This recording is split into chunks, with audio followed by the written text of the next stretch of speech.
조합제 TV 시청자 여러분 안녕하십니까? 2024년 12월 27일 오전 10시 30분입니다.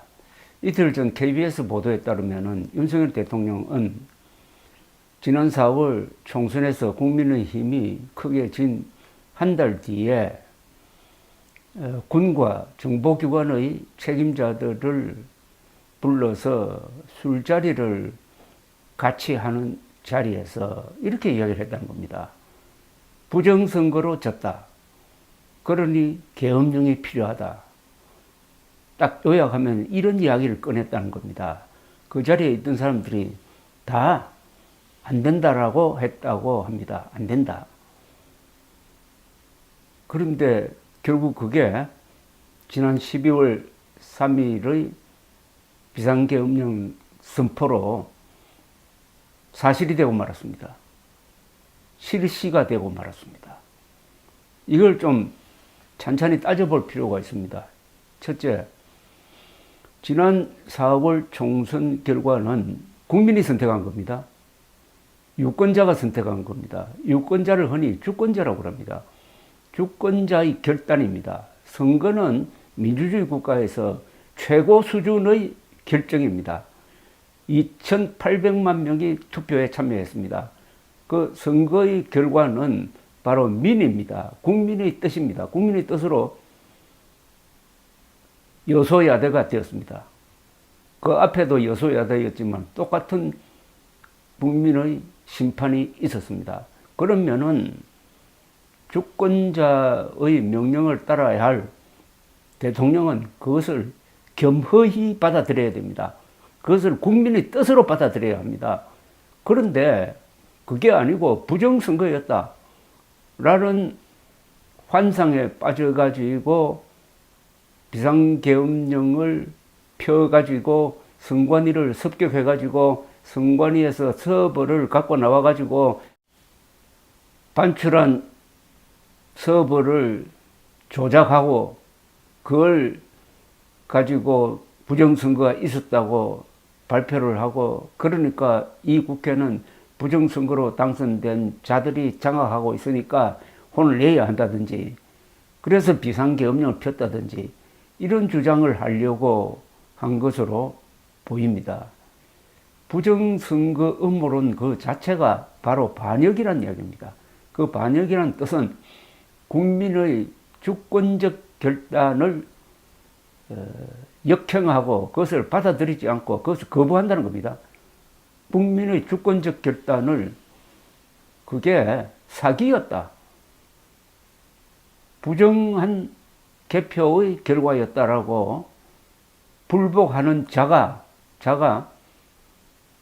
뭐 못 배운 사람이라든지 이렇게 되어도 불러가지고 혼을 내고 타일러야 되는데, 이런 망상을 가지고 있었던 자가 바로 윤석열 대통령이었다는 점이 가장 끔찍한 겁니다. 부정선거 음모론 하면은 그게 뭐 대수롭지 않은 것처럼 생각하지만, 제가 지금 설명드린 대로 이것은 주권자에 대한 정면 도전입니다. 이게 반역입니다. 바로 이게 반심입니다. 흔히 민심이 하늘이다라는 말을 씁니다. 동양에서는 비리법권천이란 말이 있습니다. 비리법권천. 억지보다는 논리가 앞서고, 논리보다는 법이 앞서고, 법보다는 권력이 앞서고, 권력보다는 하늘이 앞선다. 비리법권천 할 때 그 천은 하늘인데, 하늘은 구체적으로 말하면은 국민이나 과거 같으면 백성들의 마음입니다. 백성들의 마음이, 국민들의 마음이 표로서 환산되도록 하는 게 바로 선거입니다. 그래서 선거를 통해서 정권을 주고 또는 회수하기도 합니다. 선거가 없었을 때는 정권 바꾸는 것은 쿠데타, 아니면 세습, 아니면 암살, 아니면 전쟁이었습니다. 이것을 제도화한 것이 선거입니다. 그러니까 이 선거는 국민이 할 수 있는 가장 신성한 주권 행사인데, 이 주권 행사에 정면 도전해가지고 그것은 가짜였다, 사기였다, 이렇게 주장하는 자가 대통령이었다는 것도 문제고, 그것을 가슴에 품고 있는 게 아니라 그것을 확인하기 위해서 군대를 동원해 가지고 국회보다 먼저 선관위를 습격하고 거기에 특수부대를 보내고 했다는 이 윤석열, 이런 윤석열 대통령을 지금 내란 죄의 우두머리 혐의로 수사를 하고 있습니다. 내란죄의 우두머리 또는 내란 미수, 내란 예비 음모 여러 단계가 있는데, 최소한 내란 예비 음모는 한 것이 확실하고, 그 다음에 이게 기수냐 미수냐의 문제가 있을 것입니다. 내란 행위 자체는 확실한데 이게 이미 수행한 걸로 봐야 되느냐 아니면 미수로 봐야 되느냐, 여기서 형량이 좀 갈릴 뿐이지, 내란죄로 수사하는 데 대해서는 법적인 무리가 없다고 보는 것이 압도적인 다수 법률가의 생각입니다. 그 출발점에 얼토당토 않는 1 더하기 1은 2라는 사실만 알아도 속지 않을 그 부정선거 음모론에 대통령이 속아버렸다. 대통령이 그러니까 정부의 견해, 선관위의 견해, 국정원의 견해 이런 거 싹 무시해버리고 소수 유튜버들이 돈 벌기 위해서 주장하는 그게 너무 오래 노출됐다 보니까 정신이 혼미해지고 영혼이 오락가락 하다가 이런 코미디 같은 망상적 계엄 선포를 하면서 이제 자멸하고 있습니다. 혼자만 자멸하는 게 아니라 국민의 힘을 끌고 들어가고 있습니다. 또 국민의힘, 이런 국민의힘을 지지하는 일부 보수 세력까지 끌고 들어가고 있습니다. 동반 자살입니다. 윤석열 대통령은 군대 안 갔기 때문에 총을 들고 나라를 지킨다는 것에 실감을 못 해보았고, 총을 든다는 게 얼마나 중요하고 엄숙한 일인지, 그러니까 군대를 동원한다는 게 얼마나 무서운 일인지를 몰랐던 것 같아요. 피의자들을 만만하게 다루어 보던 그 습관이 붙어가지고 군대 동원하는 게 무슨 영장 발부받는 정도로 생각한 것 아닐까요? 군대를 동원한다? 때문에 헌법에 맞지 않는 방식으로 군대를 동원해가지고 여당, 야당 대표를 잡아 넣는다? 그것이 바로 친일 쿠데타입니다.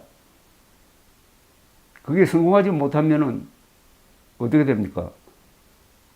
목숨을 바쳐야죠.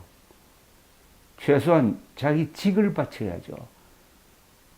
윤석열 대통령의 비극은 목숨 걸고 직을 걸고 해야 될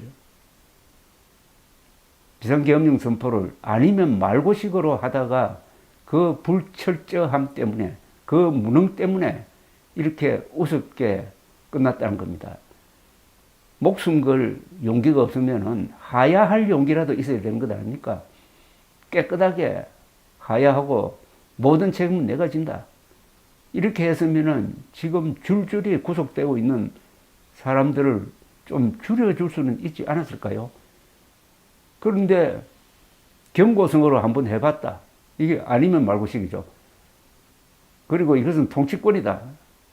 그런 새빨간 거짓말을 하면서 아직도 자신 한 몸 지키려고 이렇게 용을 쓰고 있는데, 여기 또 하나 중대한 문제가 생겼습니다. 그러니까 잠잠하던 부정선거 음모론자들이 들고 일어나가지고 또 순진한 사람들을 속여가지고 윤석열 대통령이 이번에 결정적인 증거를 확보했을 것이다.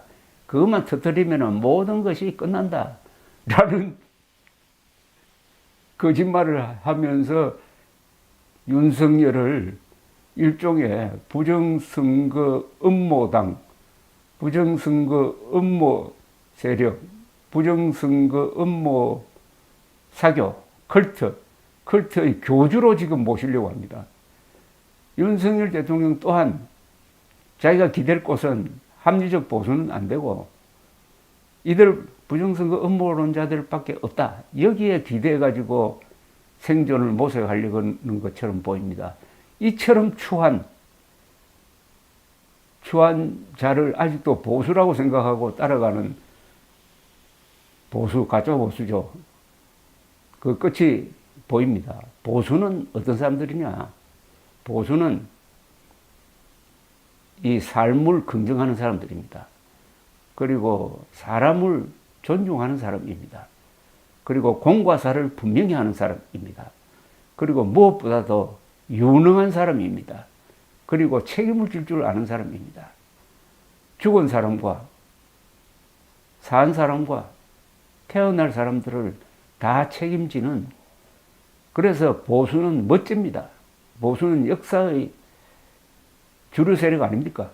앞으로 한반도에서는 근대화를 이제 마무리하고 선진화를 거쳐서 자유통일로 나아가는 데 있어서 그 자유통일 주체 세력이 되어야 할 사람들이 바로 보수입니다.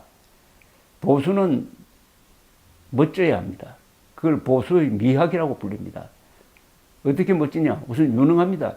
절도가 있습니다. 거짓말을 안 합니다. 무엇보다 교양이 있습니다.